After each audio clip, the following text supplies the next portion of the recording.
L'immobilier dans tous ses états, une coproduction Radio Imo et le magazine Expression, le magazine d'information pour les professionnels de l'immobilier. Une émission présentée par Alexandra Blanc et Fabrice Coustet en partenariat avec Guy Hockey. Bonjour, bienvenue à tous, bienvenue sur Radio Imo pour ce nouveau numéro de l'immobilier dans tous ses états, une émission coproduite par Radio Imo et par Expression, le magazine des professionnels de l'immobilier, en partenariat également avec Guy Hockey. Alors chaque mois, vous le savez, nous allons à votre rencontre, vous les pros, pour décrypter vos problématiques, trouver éventuellement des solutions, échanger ensemble durant cette demi-heure d'émission. Et pour animer justement ce immobilier dans tous ses états, eh bien, je suis en compagnie d'Alexandra Blanc. Bonjour Alexandra. Bonjour Fabrice, vous allez bien ? Ça va super pour ce dernier numéro de l'année 2020. Qu'est-ce qui nous attend ? Eh bien justement, en cette fin d'année, on va faire un petit bilan de ce qui s'est passé au niveau de l'immobilier. C'était une année 2020 particulièrement compliquée, c'est peu de le dire. Covid, confinement, déconfinement, puis reconfinement.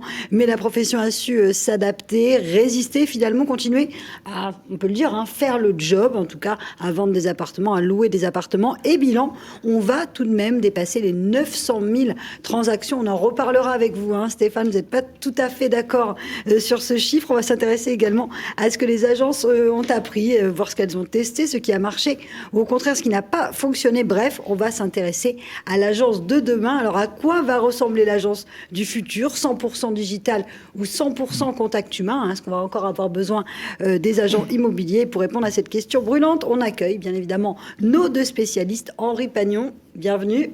Bonjour. Vous êtes le cofondateur de Proprio et bien sûr Stéphane Fritz qui est là avec nous chaque mois, le président de Guy Hockey. Bonjour. Bonjour messieurs. Proprio, c'est comme Yahoo, ça fait un peu fait une 2000, mais c'est Proprio. Oui, non, c'est Proprio. Proprio. Ouais, Proprio. Ok, il y a deux O, pour ceux qui cherchent sur Internet. Ouais. Merci messieurs, merci Alexandra. En effet, deux visions, on va le voir, très différentes d'imaginer l'agence de demain. On va en débattre ensemble. L'immobilier dans tous ses états, c'est parti. L'immobilier dans tous ses états. L'édito. Et pour poser les bases du sujet, eh bien, on se tourne vers notre éditorialiste maison, c'est Charlotte Ecker, journaliste Radio Imo. Alors bonjour à tous, je commence par une devinette. Qui a dit que les espèces qui survivent ne sont pas les espèces les plus fortes, ni les plus intelligentes, mais celles qui s'adaptent le mieux au changement ? Fabrice. Messieurs. Alors réponse. Eh oui, c'est bien Darwin, merci. Merci Darwin. Alors le pape de la théorie de l'évolution des espèces. Et c'est vrai que jamais nous n'avons eu à mieux nous adapter collectivement que dans les contraintes de cette année 2020. Nous avons dû revoir notre mode d'organisation, notre façon de penser, notre façon de travailler. Un exemple. La visioconférence. Aujourd'hui, choisie ou subie, la visio est communément acceptée. Elle est même jugée écolo. Et oui, pas d'empreinte carbone quand seulement quelques pas séparent notre lit de notre bureau et qu'il n'est pas non plus impératif de se laver avant d'enfiler simplement une chemise pour démarrer une réunion en visio. C'est donc un fait. La crise sanitaire a permis à l'ensemble des usages numériques de faire un grand bond en avant. Cette accélération des changements et cette prééminence de la tech impactent aussi l'immobilier, forcément. Le credo, s'adapter ou périr. Un exemple incontournable, la visite virtuelle. Très critiquée avant la crise, finalement, elle a fait une entrée fracassante dans toutes les agences, confinement oblige. Alors bien sûr, pour les visiteurs, il n'y aura peut-être pas le coup de cœur tant attendu sur un bien visité en ligne. Mais cela permettra quand même de se projeter, de comparer les biens et d'être certain d'avoir vraiment envie d'aller faire une visite. Gain de temps probable pour le pro, qui, rappelons-le, est rémunéré au résultat contrairement à la majorité des professions, et qui, potentiellement, se déplacera moins pour rien. Alors, à quoi va ressembler l'agence du futur ? Est-ce une agence 100% digitale ? Pas si sûr. Si la technologie devrait permettre en effet d'accompagner le process de transaction, d'automatiser les relances ou encore d'accélérer les procédures administratives, il n'en reste pas moins que de l'avis de tous, le contact humain reste fondamental. Aussi, on peut espérer que l'automatisation de certaines tâches par le biais du digital permettra aux pros de s'épargner des tâches chronophages et de conserver davantage de temps pour la relation client. En somme, dans le meilleur des mondes, plus de digital reviendrait également à plus d'humain. Espérons-le pour le moins. En résumé, oui, l'agence immobilière du futur sera sans doute plus connectée, plus réactive et aura à portée de main un maximum de data, tant sur les biens que sur les clients. Et oui aussi, l'agent immobilier du futur va devoir s'adapter aux nouvelles méthodes de vente et rehausser son niveau de service. Mais non, ça ne le transformera pas en robot pour autant, et c'est tant mieux. Vivement 2021. Merci Charlotte. Tout de suite, on ouvre notre grand débat. L'immobilier dans tous ses états. Le grand débat. On démarre avec vous, Henri Pagnon, puisque Stéphane, on est habitué, mais il va nous resituer tout à l'heure les chiffres. Proprio, justement, pouvez-vous nous raconter le parcours de votre aventure, qui a pivoté, comme on dit, dans les startups plusieurs fois. Oui, exactement. Alors, Proprio, du coup, juste pour rappel, donc c'est une agence immobilière qui est hybride. Donc, j'insiste sur ce mot-clé qui est assez important.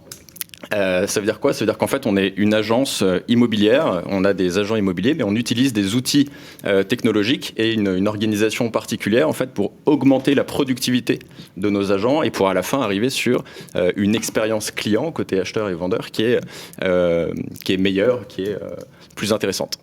Et donc du coup, Proprio, on a créé ça il y a à peu près 3-4 ans. Aujourd'hui, Proprio, c'est quoi ? C'est à peu près 120 personnes. C'est la plus grosse levée de fonds dans le milieu PropTech, donc immobilier digital. En tout et pour tout, on a levé à peu près 25 millions d'euros. Et on est présent à Paris, en région parisienne, à Lyon, à Aix et à Nice. Ouais, alors belle levée, effectivement. On va revenir justement 3 ans en arrière quand vous démarrez, parce que il y avait peut-être le constat ou le pain point, comme on dit, pour ceux qui démarrent un sujet, c'était de ne pas trouver l'agence qu'il vous fallait. Pourquoi vous avez créé et quelle était l'idée de départ de Proprio ? Ouais. Alors en fait, l'idée de départ, comme souvent, elle part en général d'une frustration qu'on a vécue personnellement avec mon associé, où chacun de nos côtés, on était en train d'acheter un appartement à Paris. Et en fait, on a été un peu déçus de l'expérience. Alors nous, en fait, on vient du milieu web, e-commerce, etc. On avait créé plusieurs boîtes avant dans ces milieux-là. Et au moment en fait d'acheter un appartement, on était un peu déçus. Et surtout on ne retrouvait pas en fait des usages qu'on avait l'habitude de retrouver dans d'autres catégories de la vie de tous les jours. Mais déçus par quoi ? Donnez-nous des exemples, c'est quoi ? C'est le manque de transparence par exemple. Ouais. On visite un appartement, l'agent n'avait pas forcément... Bon, c'est un cas qui est très subjectif et très perso, je ne suis pas en train de faire une généralité évidemment, mais en tout cas nous dans notre cas particulier, manque de transparence, accès à l'information assez difficile. Finalement, on se retrouve à acheter un appartement qui est l'achat d'une vie, qui coûte quand même très cher. Il y a un crédit qui est derrière. Et puis, en fait, on doit se décider. Il y a 14 personnes qui font la queue pour acheter le même appartement. Et on a une prise de décision qui est probablement de 10 minutes. Donc, même moi, quand j'achète une paire de chaussures, je suis plus lent, quoi. Et donc, du coup, en fait, en sortant de ce process-là, on s'est dit, mais finalement, est-ce qu'il n'y a pas peut-être des outils technologiques et peut-être une méthodologie, une organisation qu'on est capable de mettre en place qui permettrait d'améliorer en fait ce process de commercialisation. Et c'est comme ça qu'on a créé Proprio. Donc nous en fait à la base on vient pas du tout du milieu immobilier. Ouais. Donc on a un ADN plutôt digital tech. Ouais, c'était d'amener du digital. Donc dans cette agence qui faisait un peu rétro à la papa, on va dire gentiment, ça veut dire que vous avez imaginé quoi, une agence sans agent où on pouvait se décider juste avec les datas qu'on voyait à l'écran ? Alors, au début, effectivement, on a poussé la réflexion un peu trop loin. Ouais, c'était très radical. C'est très radical, effectivement. Voilà. Donc, en fait, on s'est dit, nous, on vient de ce milieu-là, on sait qu'avec des outils web, on est capable de digitaliser, d'automatiser beaucoup de choses. Et en fait, on allait un peu trop loin. On s'est dit, finalement, est-ce que l'agent, il a vraiment sa place dans l'équation ? Ouais, on va voir comment ça s'est transformé. On repart là aussi 3 ans en arrière, Stéphane Fries. Quand vous voyez débarquer un ovni comme ça, des gens qui veulent et qui promettent de tout casser, en plus avec pas mal de moyens et puis des têtes bien faites, souvent. Et puis ils ont vu des trucs aussi qu'il faut objectivement, c'est vrai, peut-être à améliorer. Qui déclarent un peu pas la guerre aux agences, mais l'agence sans agent. Comment vous avez réagi ? Henri vient de le dire, aujourd'hui ça part d'un mauvais constat. Donc là je vous confirme le mauvais constat. Il part de 1, on doit effacer les agences, elles sont poussiéreuses, ce qui est loin d'être le cas. Et 2, c'est trop cher. On s'aperçoit qu'ils sont partis de 990 € à 1900, à 2%. Tout à l'heure, on en parlait, ils sont à 4. Bon, demain, ce seront des agences immobilières. Donc, aujourd'hui, le modèle, il existe déjà. On est déjà les agences immobilières. Est-ce que oui ou non, on est digital ? Moi, j'aimerais savoir quelles sont les technologies qui sont employées par Proprio et pas par les agences immobilières. Nous, ça fait 4 ans que 100% du réseau, je parle de 580 agences, de 3250 collaborateurs, 32 000 transactions. Enfin, c'est un peu notre métier depuis 25 ans. On a aujourd'hui 100% du réseau qui est équipé en signature électronique, donc ça on sait faire. Aujourd'hui on est Il y a plus de 2000 biens qui sont sur le site en visite virtuelle immersive avec Matterport. On sait faire ça de la même manière. On sait ouvrir une porte à distance si elle est équipée. Enfin, je veux dire, la digitalisation, elle existe aussi dans les agences immobilières. D'accord, mais est-ce que ça n'a pas été quand même l'aiguillon, se dire, tiens, il y a des gens qui arrivent et qui poussent pour se dire, il faut qu'on le fasse? Non, c'était une demande client. Aujourd'hui, ce ne sont pas les... alors moi, la PropTech, j'aime bien. Je reçois régulièrement. J'ai loué Agile, Uncle, enfin tout un tas. Je les reçois avec plaisir. On échange beaucoup. Je ne fais pas de charge. Je n'ai pas envie d'avoir une charge parce que ce qu'ils font, c'est intéressant. Est-ce que ce sera demain ou pas? En tout cas, en ce moment, ils dépensent une tonne de pognon qu'ils ont levé parce qu'ils ont un vrai talent à faire. Après, est-ce que c'est à l'équilibre ou pas? C'est un peu compliqué parce qu'aujourd'hui, on est dans un marché fast. Donc, je pense que ça devrait être toujours simple pour eux. Déjà, mais en fait, ils apportent énormément d'innovation. Par contre, est-ce que c'est eux qui ont poussé les agences à faire? Non. C'est la crise, là. Le confinement a clairement poussé les agences à se digitaliser. Clairement. Il y a des aides gouvernementales, d'ailleurs, à ce sujet. Mais ça a saisi les patrons. C'est-à-dire qu'aujourd'hui, je vous raconte l'exemple de 2000 biens en visite immersive sur le site avec Matterport. Matterport, c'est un... C'est extraordinaire, sans doute. C'est votre solution de visite virtuelle, ça? De visite virtuelle. C'est leader, c'est des gens qui travaillent avec la NASA et qui ont une filiale qui fait de la visite immersive. Mais enfin, ça, c'est juste magique. Il faut aller voir ce que c'est sur le site. On peut voir une punaise sur le mur ou pas? Oui, c'est extraordinaire. Non, mais vraiment, je vous dis, allez visiter, allez sur sitegeek.com, vous allez visiter une visite immersive, vous allez là, vous rentrez dans le bien. C'est un avant et un après. On visitera plus. En tout cas, on prendra plus de rendez-vous à 14h avec sa femme qui a pris un RTT. C'est fini, ça. Terminé. On viendra pour la visite finale ou les 2 dernières visites éventuellement. Donc ça, c'est aujourd'hui... Nous, il y a 2 ans, on a initié ce partenariat et en fait, j'avais vendu 7 caméras. Et j'ai vendu 200 caméras l'été dernier, après le confinement.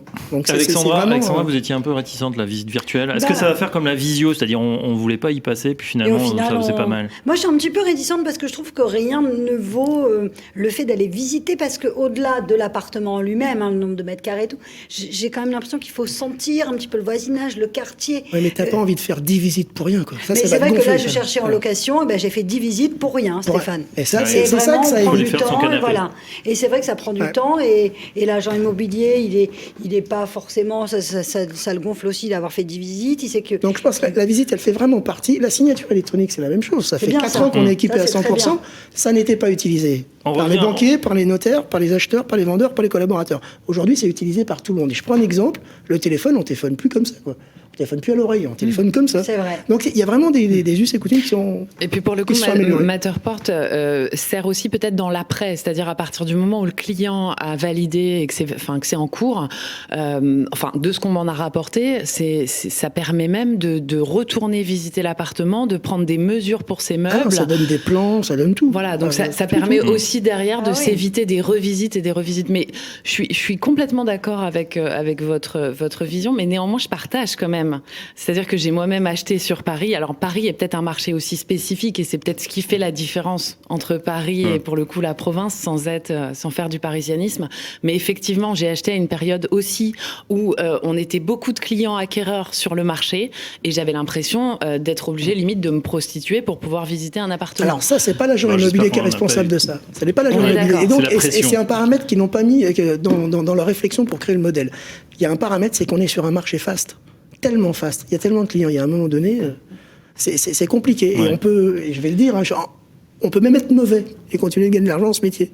Ce qui fait que tout le monde veut se jeter dessus. Je reviens justement moi, à votre proposition parce qu'elle est assez innovante et puis ça vient aussi de ce qui se passe aux États-Unis où on voulait moins d'intermédiation et en tout cas voilà, un forfait fixe parce qu'on se dit peut-être 4 à 5% ou plus, comme vous le dites, dans un marché qui est en tension finalement, on a l'impression que c'est vite fait, c'est facile. C'est l'impression qu'on peut avoir de la part du client. Et c'était peut-être votre constat, vous vous êtes dit à ce moment-là, ce prix n'est pas justifié et finalement l'algorithme, les robots, l'intelligence artificielle va remplacer tout ça. Je voudrais savoir... vous entendre justement sur le chemin que vous avez fait de la pure IA qui finalement a peut-être moins bien marché. Racontez-nous comment ça s'est passé, les différentes étapes. Ouais. Alors en fait, tout ce qu'on a fait, on l'a fait donc pour résoudre cette problématique de dire l'expérience client. Donc là, on était vraiment dans les chaussures du client acheteur-vendeur. Elle peut être meilleure. On peut avoir plus de transparence, ça peut aller plus vite, on peut être mieux informé, on peut être entre guillemets mieux traité, éviter une visite de 14 personnes dans le même appartement, quoi. Et donc du coup, en fait, tout ce qu'on a fait, on a découpé la chaîne de valeur, il y avait 13 étapes, on a pris chacune des étapes et on s'est creusé la tête, on s'est dit qu'est-ce qu'on est capable de faire, est-ce qu'on peut l'automatiser, pas l'automatiser, remplacer l'humain, pas remplacer l'humain, etc. Donc ça, c'était le constat de base. On a poussé la réflexion jusqu'au bout. On a été capable d'automatiser énormément de choses. Et à partir de là, en fait, le challenge, entre guillemets, c'était de réussir à faire rentrer tout ça dans un package qui était vraiment très faible. 1 000 euros, 2 000 euros, si on prenait l'option visite, etc.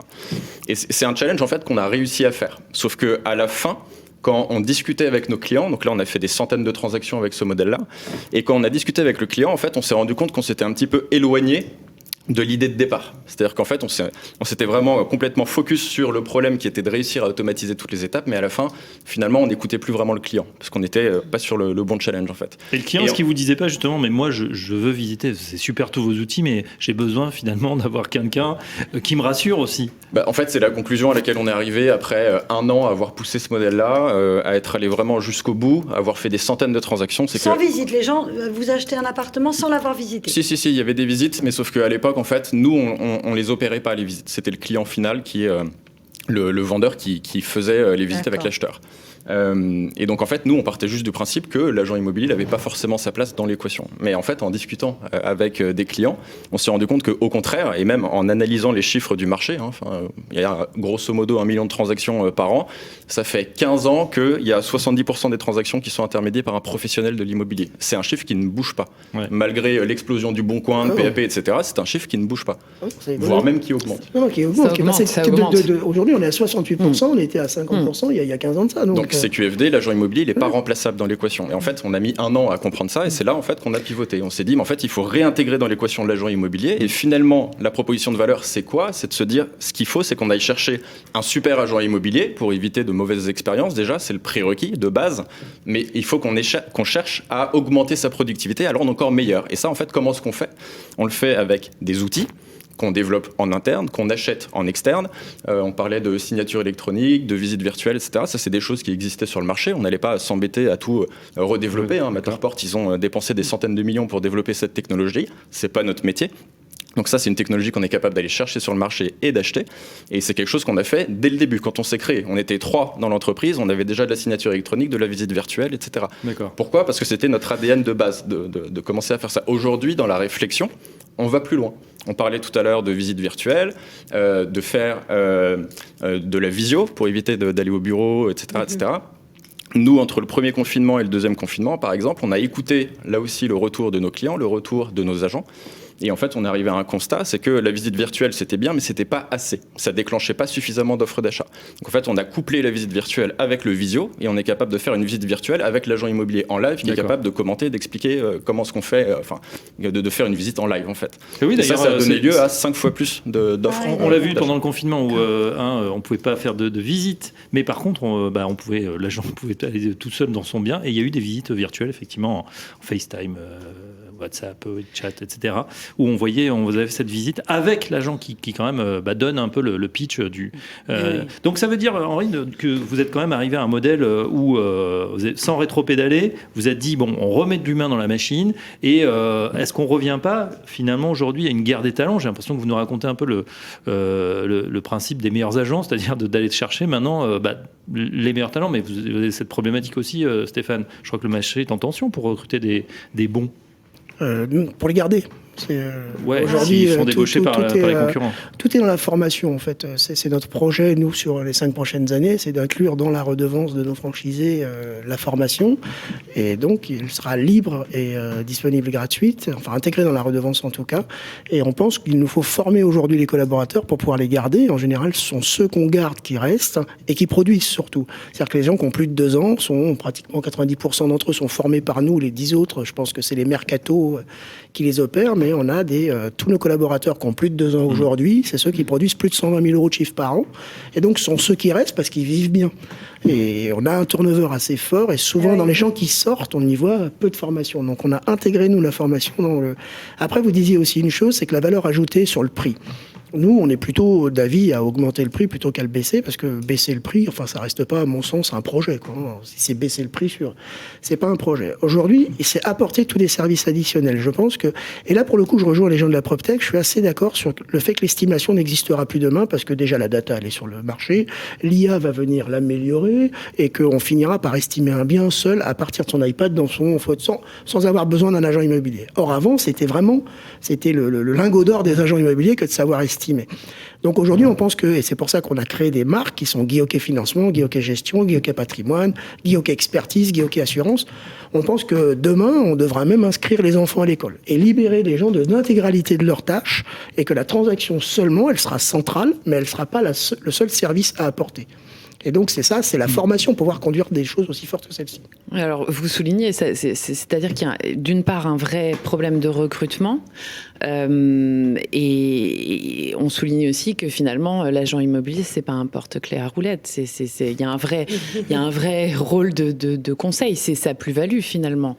C'est-à-dire que l'intermédiation, ça va être le conseil dans une législation qui est de plus en plus compliqué à maîtriser, et donc la formation dont vous parliez, elle va aussi venir nourrir les agents immobiliers de manière à ce qu'ils puissent répondre aux attentes des clients. Et puis on parlait tout à l'heure du paiement au résultat, c'est quand même un problème.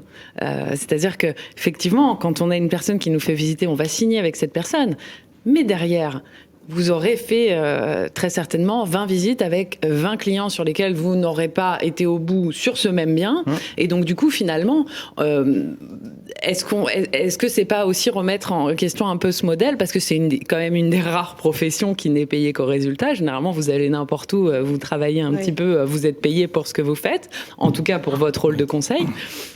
Donc, se questionner aussi là-dessus, c'est intéressant. Ouais, c'est intéressant. Après, il y a évidemment pas mal de solutions qui existent pour toujours. En fait, cette problématique-là, c'est une problématique de productivité et d'efficience. C'est-à-dire qu'un agent immobilier, il a 24 heures, comme tout le monde, et ces 24 heures, elles doivent être vraiment investies sur ce qui apporte de la valeur, sur le conseil, sur passer du temps avec l'acheteur, passer du temps avec le vendeur. Et à la fin, l'acheteur et le vendeur, pourquoi est-ce qu'ils font appel à un agent immobilier? C'est pour acheter ou pour vendre. Donc en fait, c'est le but final. L'agent immobilier, il doit être vraiment concentré là-dessus. Sur toutes les tâches, en vrai, qui lui font perdre du temps ou sur lesquelles il n'est pas capable d'apporter suffisamment de valeur, la question à se poser, c'est pourquoi est-ce qu'il les fait, en fait?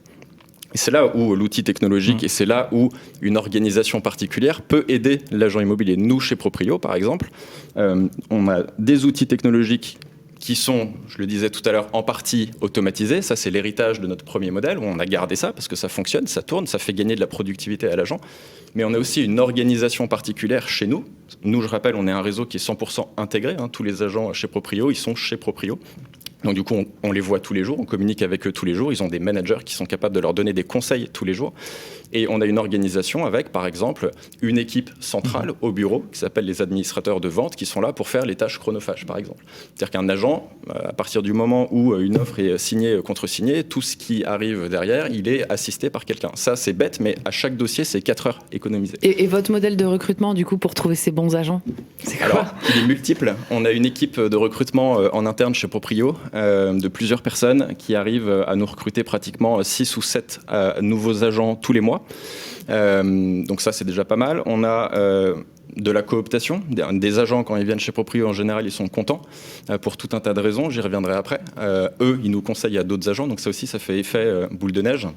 Et maintenant, on est en train d'investir sur du marketing pour être capable juste de se faire connaître auprès des agents. Enfin, nous, ça fait 3 ans qu'on existe. On n'est pas du tout connus par tous les agents immobiliers de France. Donc là, on a tout un enjeu maintenant de marque employeur, de se faire connaître auprès des agents immobiliers et qui comprennent qu'en fait, il y a de la valeur à venir travailler chez nous. Justement, vous disiez, vous les gardez de la meilleure façon possible. Alors concrètement, si je viens travailler chez vous, pourquoi je serais mieux chez vous que chez Guy-Hockey ? Parce que, en fait, nous, on a, pour plusieurs raisons. Question piège. Question piège. Ah, Stéphane. Si tu veux gagner de l'argent, reste où t'es. Non, je plaisante. Non. Moi, encore une fois, c'est un marché extrêmement vaste qui acceptera aujourd'hui le PAP. Vous regardez, il a fait du coaching, donc les gens ne peuvent pas se débrouiller seuls. La complexité d'une vente veut que les gens ne se débrouillent pas seuls. Corinne Joly de PAP a fait du coaching, elle l'a compris. Aujourd'hui, ils sont un petit peu hybrides entre le PAP et l'agence immobilière ou les réseaux d'agents mandataires. Tout le monde cherche son modèle. En revanche, tous les modèles, je ne sais pas si vous êtes à l'équipe financière aujourd'hui, mais tous les modèles peuvent trouver une place. On peut avoir encore 2 réseaux supplémentaires. Plaza a planté 500 agences en 6 ans, ça fonctionne. Il n'y a pas de raison aujourd'hui. C'est un marché extrêmement vaste qui attend son leader, qui n'en a pas aujourd'hui, et qui, tout le monde peut travailler, cohabiter là-dedans. C'est fair play, vous n'êtes pas encore jeté l'un sur l'autre. Non. C'est fair play dans le sens, j'y crois, parce qu'il y a des gens qui aujourd'hui, Il y a des gens qui aujourd'hui n'ont pas besoin d'un agent immobilier, cherchent, en tout cas, sont assez alertes, ils n'ont pas du tout envie de payer. Donc il y a cette offre pour eux. Moi, je fais partie des clients qui préfèrent payer, et je signe une fois, je veux plus être embêté. Il y a des clients pour nous. Ça peut être générationnel aussi. Il y a c'est peut-être les des clients gens que nous qui sont cherchons, plus appétents à se débrouiller tout seul ou à payer un flat fee et se dire moi je me débrouille, je sais mon appart et je crois pas. La différence doit se jouer aussi finalement dans le service rendu. Je veux dire, quand vous prenez un forfait mobile chez Free et quand vous prenez chez Orange, vous n'avez pas le même service derrière. Donc effectivement, le prix est aussi... c'est-à-dire que si je paye 6% de frais d'agence, derrière, je m'attends à un service top qualité, conciergerie, etc. Si je paye 3, vous savez ce que vous payez. Voilà, exactement. Donc ça va avec. Messieurs, merci. On en sait un petit peu plus en tout cas sur cette agence du futur de demain. On pourra refaire ce thème passionnant. En tout cas, merci d'être venu vous confronter à Stéphane Fritz qui vous attendait de pied ferme. Merci Henri Magnon. Merci. Un grand merci également à Charlotte, une première pour cette idée-là. Merci à Alexandra. Merci à Jason Pinheiro qui a réalisé cette émission. On se retrouve dès le mois prochain pour une nouvelle émission de l'immobilier dans tous ses états. L'immobilier dans tous ses états, une coproduction Radio Imo et le magazine Expression, le magazine d'information pour les professionnels de l'immobilier. Une émission présentée par Alexandra Blanc et Fabrice Coustet, en partenariat avec Guy Hockey, à réécouter et télécharger sur le site et l'appli radio.imo et sur toutes les plateformes de streaming.